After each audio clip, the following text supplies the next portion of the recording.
That fresh morning. That fresh morning. Avec René Rutte, bonjour. Bonjour Dafresh, Comment tu bonjour vas? Gina, je vais bien, tranquille. Et ça le va. week-end? Le week-end, j'étais à la maison. Le week-end.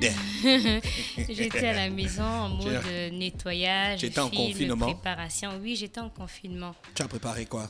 Bon, là, ça dépend des jours. J'ai Tu fait as les préparé, légumes. Gina a dit que tu as préparé les pieds de porc. Oui, j'ai préparé les pâtes de porc. J'avais envie de manger ça. Donc, du coup, fusionne-moi du regard. J'avais envie de manger ça. Ça faisait vraiment, vraiment longtemps. Donc, j'ai préparé. C'est bon? C'est les pâtes de porc? Oui, c'est délicieux d'afresh. En fait, il y a des gens qui prennent ça, qui C'est font ça gluant. en salade. Et il y a d'autres qui préparent ça, genre sauté avec des oignons et tout ça là. Donc, C'est moi, je gluant. recevais les Moi, j'aime messages. quand tu rajoutes ensuite, tu fais un peu frit, après tu rajoutes Voilà. un peu de la tomate fraîche, tu mets. Et puis, il y a des gens qui m'envoient les messages, mais ça, c'est la nourriture de soulard. C'est un outil des solas. En fait, quand les gens, quand ils boivent beaucoup, tu vois, il y a le bouillon, il y a les pâtes de porc, ça passe directement. C'est Ah trop, bon, hein? je te jure, faut essayer. Tu manges pas les pâtes de porc? Non, je mange pas les choses comme ça. C'est quoi les choses comme ça? Les pâtes Les pâtes de des porc. animaux. Tu manges pas les Non. pâtes de... Dafresh, tu sais pas ce que tu rates. Tu manges pas les pâtes de poule. Les pâtes de porc, jamais. Les râteaux là? Non, jamais. Tu m'as déjà vu manger avec ça? Toi et moi, on a déjà mangé ensemble et puis tu me vois manger ça. Fraîche, Je te pose une tu question. manges seulement le haut. pas Quel le bas. haut? Hein? Oui, je mange la cuisse, je mange l'aile, le Oui. ventre, Mais pas le bas. la chair Non, mais blanche. c'est délicieux. Je mange les la pâtes chair de- blanche. Bah, je vais te faire ça. Tu Non, vas- s'il te plaît. Mais attends, tu n'as jamais goûté. Oh, Comment mais je tu te peux... dis non. Il faut goûter d'abord. Non, Il faut non, goûter jamais d'abord. ne Je vais mange préparer. pas. La fraîchement ne mange jamais râle pas des porcs. Non, mais c'était bon. C'était Gina, hyper réponds. bon. Quand je dis non, Non, mais elle mange ça. Moi, je mange les pâtes de Elle porc. mange les Non, mais pâtes là, de tu porc. J'aime pas réponds. les pâtes Là, de tu poule. réponds pour moi. Les pâtes de J'aime pas poule. les pâtes de poule parce qu'il n'y a Pourquoi pas de quand c'est chair. Quand c'est brisé. Mais il n'y a pas de chair, Mais René. attends, en même temps, les c'est, pâtes bah, de porc, c'est aussi trop. C'est plus la graisse et la peau. Non, les Il y a pâtes genre de un porc, petit peu de chair en passant. Si tu savais où là, les pâtes là marchaient. Oui, il faut. On a bien fait cuire ça là. Alors, ça, c'était pour la La fois ici, cuisine. chacun de nous analysait ce que les animaux qui consommaient. Tu sais que les crabes se nourrissent de 1000 pattes. Et puis les gens, c'est pour ça que les crabes farcis sont toujours un peu croustillants comme ça. Là. C'est un C'est en délice. fait, Ah non, le crabe farci est croustillant parce que ça va au four. c'est aussi Toi, parce tu que- manges pas les crabes C'est aussi farcis. parce que ça mange un amas de 1000 pattes. Non, n'importe quoi. Et qu'est-ce que- Le crabe ne mange pas les 1000 pattes. Est-ce que le crabe... Non, le Il crabe... raffole le crabe, des 1000 c'est pattes. faux, le c'est crabe dégueu. mange, on appelle ça comment? Quoi? Mais ça dépend. Il y a Dans les crabes de les terre, crabes les mangent crabes des de 1000 mer. pattes. Non, il y a un truc qui est toujours à la mer, là, qui est gluant comme Vert ça. comme oui. ça. Les Les algues. algues. Voilà, le crabe mange Mais le les crabe algues. mange aussi les 1000 pattes. Bah non, Il c'est faux. adore. C'est faux, Gina. Dans ses recherches. Tu manges les Non, pattes mais de c'est. porc. Ah, Juna, tu manges pas les crabes. Tu connais ce que le porc J'aime mange. les crabes, mais- Tu sais où le porc met ses pieds. D'après, mais là, on fait bien sauter ça. Non, mais Dégueu. c'était bon. C'était super bon. Et j'ai Bah regardé justement, aussi. quand le crabe a fini de se... quand le porc a fini de se balader dans ces trucs, quand on a fini de le zigouiller, on le nettoie. D'abord à l'usine. D'accord. Et ensuite, En quand cinéma, ça t'as passe. regardé quoi? Le dernier Terminator. J'ai regardé le Tu as dernier. regardé le Ip Man- dernier Terminator? Terminator Dark Fate. Là où Ah, on Dark envoie Fate. une fille du futur et tout Ouais, ça. ouais, là. ouais, oui. ouais, ouais. Ip Man aussi, le 4.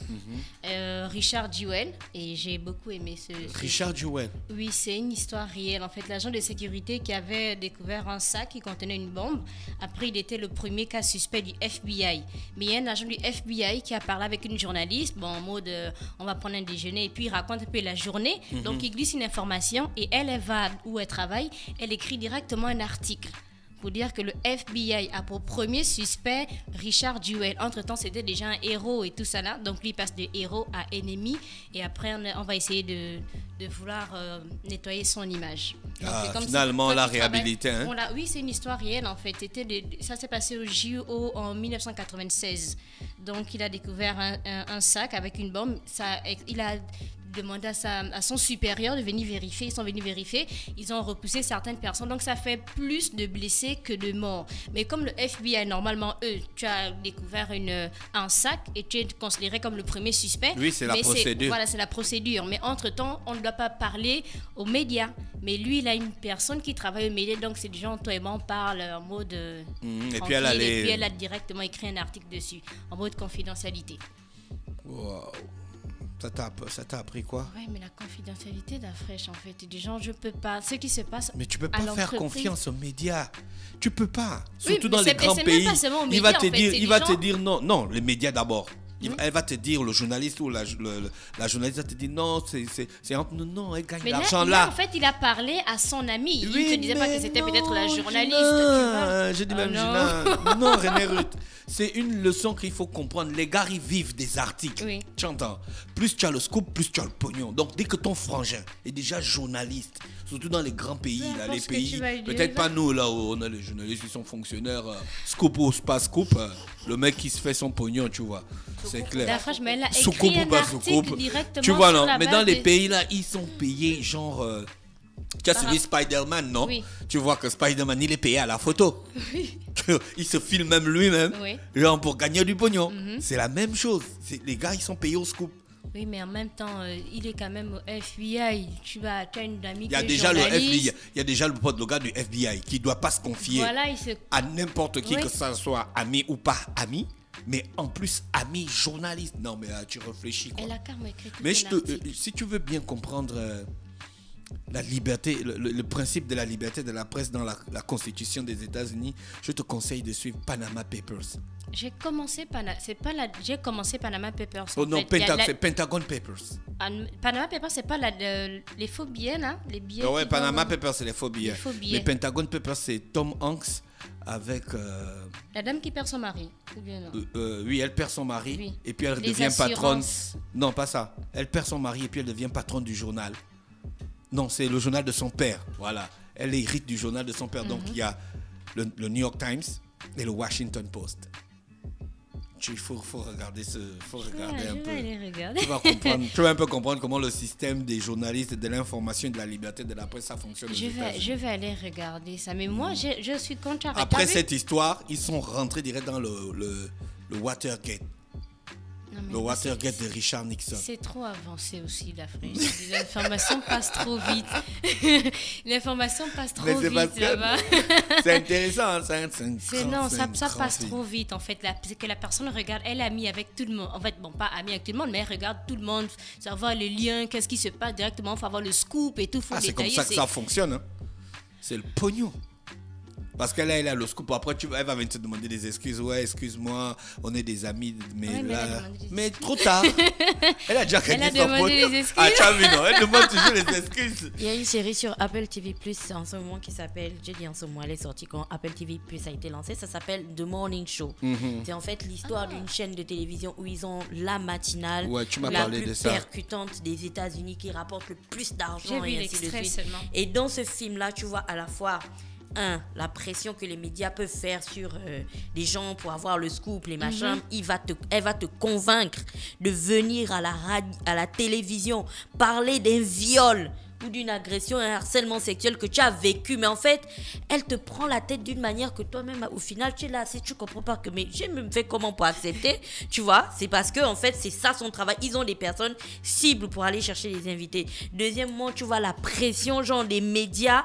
La personne qui présente la matinale, c'est en fait, les sourires, c'est seulement quand il y a la matinale. Dès que la matinale termine, dès que les caméras ont dit couper, la guerre reprend entre les caméramans, le producteur, le patron de la chaîne, les coups bas entre les gens. Et dans tout ça là, tu as les autres médias qui tournent autour, qui voient la matinale et qui se disent que pourquoi c'est eux les meilleurs, il faut les descendre. Donc ils sont toujours à la recherche du buzz, du truc. Et puis là-bas, on dirait que c'est plus par rapport aux audiences aussi. Ils ont des audiences tout le temps, des calculs d'audience tous les 3 mois. Donc ils voient quand ça baisse, quand ça monte et ainsi de suite. Et l'objectif, la télé est câblée. La télé est câblée, donc il y a l'interactivité numérique, c'est-à-dire que la direction, c'est pas la direction de la télé qui gère ça, il y a une société, la médiamétrie. Il y a une société. Bon, la médiamétrie, elle rend des chiffres. Donc on est capable de te dire que bon, toi, par exemple, de telle heure à telle heure, tu as peut-être tant de personnes qui t'écoutent. Direct, parce qu'il y a le décodeur chez toi. Et dès que tu as le décodeur, on sait quelle chaîne tu es en train de regarder. Quelle est la chaîne que tu regardes le plus longtemps possible. Le nombre de temps que tu fais devant la télé. Mais donc là, ça permet de déterminer aussi quelle est peut-être la chaîne qui a le plus d'audience. Bien sûr. Directement, Et la chaîne saura aussi quel est le programme qui a le plus d'audience. Et les gars, ils payent son temps. C'est pour ça qu'ils embauchent des gens, ils en virent d'autres, ils créent des programmes, ils annulent d'autres et ainsi de suite. Et ils payent ça en temps réel. Le directeur de la chaîne, il appelle la médiamétrie. Il dit à la médiamétrie, je veux savoir combien de personnes sont en train de regarder mon émission. En ce moment, la médiamétrie lui donne déjà le montant. Il dit, non, c'est bon. Ça se fait beaucoup ici. La médiamétrie, non. Mais pourquoi tu ris genre nos chiffres sont gérés. Tu ris comme si c'était genre impossible. Je demande si ça se fait peut-être en Afrique. Parce que nos décodeurs, c'est pas les décodeurs du Gabon, c'est les décodeurs de Canal. Donc le Gabon ne peut pas gérer les décodeurs de Canal, c'est Canal qui gère ces décodeurs. Donc ils donnent la médiamétrie gère les chiffres des décodeurs du Gabon. Donc c'est en France qu'on est censé savoir combien de temps on passe sur Gabon Télévision ou bien Gabon 24. C'est mal. Pourquoi c'est mal? C'est mal. Bah non, c'est comme ça que ça fonctionne. Fallait qu'on régule. Il faut dire à l'État d'arranger la TNT depuis là. Si on réglait le problème de la TNT depuis, on devait gérer nous-mêmes. Oui, René. On parle de quoi? Alors aujourd'hui, on va parler des Fantoumou.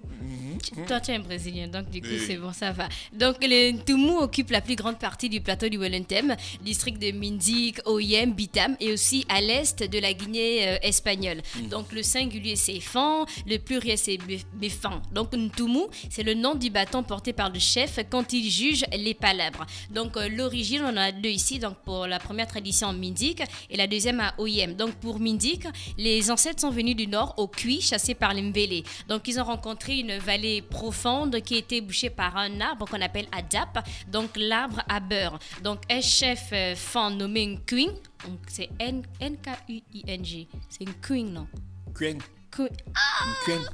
Queen, donc Queen attaqua leur minette, perça l'arbre et tout le monde put traverser. Et il y a un notable qui resta là pour forger des lances afin d'empêcher les ennemis de passer. Donc ceux-ci découragés revinrent en arrière et cet endroit s'appelle Odambora. Donc la deuxième tradition pour Oyem, les ancêtres habitaient une plaine sans forêt et les villages s'appelaient Otalong, Messap, Aquabua. Donc attaqués par les Mvélé aussi, les femmes prirent un ravin un sentier entre le ravin et la montagne. Donc, il y a un arbre qu'on appelle Adap qui bouchait le passage. Donc, ils ont percé l'arbre, d'où le nom Andamboa. D'après, c'est bien Andamboa, non? Odzabora. Pardon? Odzabora. Ok, donné Odzamboa donné à ce nom, donc Adap et Mboga, donc qui signifie porte. Donc pour les guerres, il y en avait de deux sortes, les simples bagarres à l'intérieur d'un village, d'un clan pour adultère ou encore meurtre, et les deuxièmes grandes guerres entre deux villages ou encore entre clans. Donc pour les sociétés, on sait que les femmes sont patrilinéaires, donc chacun porte son nom et le nom de son père, et les généalogies sont apprises et récitées de fils en père. Tu récites ta généalogie jusqu'à combien? Bien sûr, jusqu'à Eyo, jusqu'au créateur. Merci beaucoup. Donc, tu veux que je te fasse sa démonstration? Non, c'est bon, voilà, on écoute déjà sur et donc, l'enfant n'appartient au père que s'il a payé la dot, sinon la famille de la mère. Et le père qui marie sa fille reçoit la dot, qui lui permet à son tour de prendre une femme pour son fils. Donc, le tiers de la dot va cependant à la famille maternelle à Mindik. On a les clans, donc on appelle Ayon. Ayon, c'est le clan. Beyon, c'est les clans. Les clans, Beyon. D'accord, donc Beyon, qui sont nombreux, chacun avait un chef, Minam, et il y avait aussi les chefs de village, Midza. Tu vois, je m'entraîne, yeah. Donc tous les Ntoumou devaient s'abstenir de manger l'antilope, donc So, avant d'avoir... Mais c'est ça la phrase. Oui, c'est So, l'antilope. L'antilope, c'est So. Oui, So, non pas Sop, So. Ah, parce que j'avais dit que c'est l'antilope dormante. L'antilope qui aime l'eau là. Ouais, la viande. Donc avant d'avoir reçu 3 incisions verticales sur la nuque, et beaucoup d'hommes portent encore cette marque. 3 incisions? Oui. Verticales? Verticales sur la nuque. Tu vois ça? La fraîche. Donc les femmes devaient s'abstenir. Tu as des soucis, je te dis. Les femmes devaient s'abstenir de consommer des animaux à griffes et aussi le poisson silure. Donc on était circoncis à n'importe quel âge, mais il était honteux de ne pas l'être parce que ça t'empêchait de prendre part à certaines décisions ou encore d'avoir des enfants. En tout cas, en gros, d'être considéré comme un homme. Concernant les religions, donc le Mélan était la puissance des ancêtres. J'avais parlé du Mélan et du Béri qui consistait à garder les reliques des ancêtres selon des personnes importantes de la famille. On avait les crânes, fémurs, couverture, l'os de l'avant-bras, le tout placé dans une corbeille et accompagné de statues de bois. Donc les bieris étaient enduits d'huile et de raffia ainsi que de poudre de bois. Ils étaient placés dans une cage qui était gardée par le chef. Donc il existait aussi plusieurs sociétés secrètes avec initiation. Donc on a le Mélan, le Ngui, l'Andé pour les hommes et le Memvou pour les femmes. Donc pour la culture, la littérature orale est très riche, donc elle comprend plusieurs genres. On a le Mbet qui est accompagné par l'instrument qui porte le même nom, donc qui est une vaste épopée mettant aux prises les mortels et les immortels et les enfants. Donc on a le Manzam, le balafon d'Afrique. Menzang, donc qui accompagne les contes. C'est pas Menzang, c'est Menzang. Menzang. Mais c'est Menzang. Donc on a les balafons qui accompagnent les contes des Benkoun qui évoquent le monde invisible. Donc la récitation dure souvent toute la nuit d'une seule traite. À la veillée, les vieux enseignent le conte des générations et on va terminer par là. Comment tu as appris ta généalogie d'Afriche? Mon père. D'accord, merci. Il m'a appris ma généalogie. Merci. Plus qu'il connaissait lui-même. Et toi, tu vas apprendre aussi à tes enfants au fur et à Oui, mes mesure. enfants, ils connaissent déjà. Plus que ma généalogie est écrite dans le livre du Vet, l'homme, la mort, l'immortalité. C'est plus facile pour nous. Voilà, c'est plus facile pour nous. D'accord, c'était ça mon sujet d'aujourd'hui, les fantômes. René Ruth, merci René Ruth qui est avec nous. Pourquoi tu dis les fantômes? Parce que je savais que tu allais me parler encore par rapport à la prononciation. Bah non, tu as bien prononcé, les fantômes. Les fantômes. Voilà, les fantômes. Merci à René Ruth avec nous ce matin. Ginal, tu voulais... Non, pas aujourd'hui, c'était clair. D'accord. Restez connectés sur les 104.5, l'horoscope des auditeurs avec René Ruth. Stop Fresh Morning.